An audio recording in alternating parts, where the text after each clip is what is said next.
Síndrome de Wellens. Como eu devo tratar este paciente? Antes da gente ir para o vídeo, só um lembrete, né? Você está vendo aqui esse vídeo no YouTube. Se você não está inscrito ainda no nosso canal do YouTube, você está de brincadeira, né? Todo dia tem conteúdo novo aqui, gratuito, cardiologia, na prática, que você precisa saber. Então, se você não está inscrito ainda, clica aqui embaixo em inscrever-se no canal para você não perder nenhuma novidade. Então, essa aqui foi uma dúvida da nossa aluna Juliana, e ela perguntou o seguinte: no caso de um paciente com síndrome de Wellens, eu devo ter a conduta como a do infarto em relação às medicações do pronto-socorro? Então vamos lá, Juliana. Primeira coisa, síndrome de Wellens. A gente tem vários vídeos, podcasts falando sobre síndrome de Wellens. É só você colocar lá no YouTube, Cardiopapers, síndrome de Wellens, W-E-L-L-E-N-S, que aí você vai ver vários vídeos sobre o assunto. Mas é um tipo de síndrome coronariana aguda muito particular, descrita ali no começo da década de 80, em que os pacientes têm um padrão de eletro muito típico, né? Muitas vezes com onda T, que a gente chama plus-minus, ou seja, ela é positiva e depois negativa, ou pode ser ondas T's negativas, profundas, simétricas, enfim. E, normalmente, na síndrome de Wellens, a gente tem comumente acometimento de descendente anterior, né? Artéria descendente anterior, mas geralmente ela não está fechada, né? Ela está subocluída, ou pode estar fechada, mas com a circulação colateral, suprindo, etc. Então, primeira coisa importante, como geralmente a artéria não está fechada, você não vai tratar esse paciente como um infarto com supra. Por exemplo, você não deve trombolizar paciente com síndrome de Wellens. Por quê? Porque trombolítico é benéfico nos pacientes que estão com a artéria fechada. A maioria dos pacientes com Wellens não estão com a artéria fechada, então você não deve trombolizar, primeira coisa. Mas como é que eu vou manejar esses pacientes, Eduardo?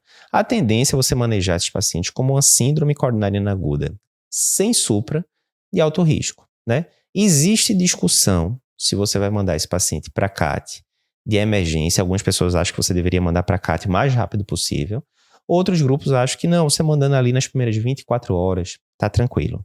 O que é que eu acho? Se você está no serviço, que você tem CAT 24 horas e que você consegue fazer um CAT precoce, você está com um quadro clássico de síndrome de Wellens. Lembrando que síndrome de Wellens não é só o eletro alterado. Às vezes a gente recebe paciente no consultório sem sintoma nenhum, com eletro, que sugere aquele eletro típico de síndrome de Wellens. Isso é síndrome de Wellens? Não, porque síndrome é um conjunto de sinais, sintomas, etc. Tal.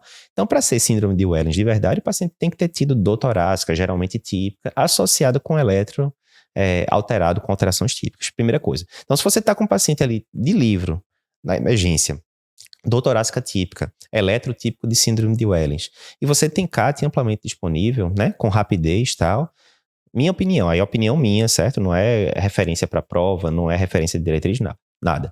Opinião minha, manda esse CAT, paciente para CAT, o mais breve possível, porque com frequência, e mais uma vez a gente está dizendo que tem que ter rigor para dar o diagnóstico, você tem que estar seguro, tem que saber reconhecer o padrão de síndrome de Wellens. No curso de eletro a gente tem uma aula só sobre síndrome de Wellens, bem detalhada. Então, se você está muito seguro que aquilo ali é uma síndrome de Wellens, manda esse paciente para CAT o mais rápido que você puder, porque comumente você vai encontrar lesões suboclusivas feias ali em descendente anterior, muitas vezes descendente anterior proximal, né, que são lesões que têm um alto risco de evoluir mal. No trabalho original lá de Wellens, os pacientes chegavam com esse padrão e uma parte ia para cateterismo precoce e uma vez detectada lesão, né, iam para cirurgia de revascularização. Na época quase não se fazia angioplastia, né, era 1982 que o trabalho foi publicado.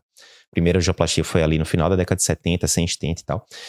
E o outro grupo ficava ali num tratamento mais conservador e tal. Esse grupo dos pacientes que ficaram em tratamento mais conservador, a boa parte dos pacientes evoluiu muito ruim, evoluiu com infarto com supra anterior, evoluiu com morte, enfim, muito ruim.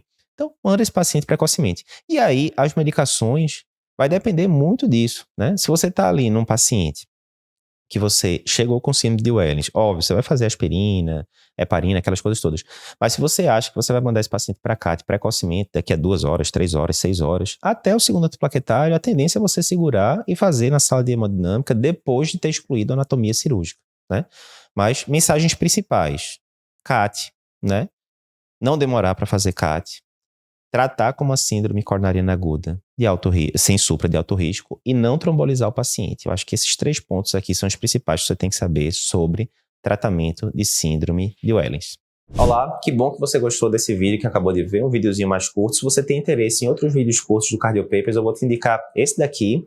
Muita gente já assistiu e gostou. E se você quiser ver o podcast que deu origem a esse vídeo que você acabou de ver, né? Esse vídeo é um corte. Para ver o episódio completo, clica aqui na esquerda e você vai conseguir ver o episódio completo do podcast.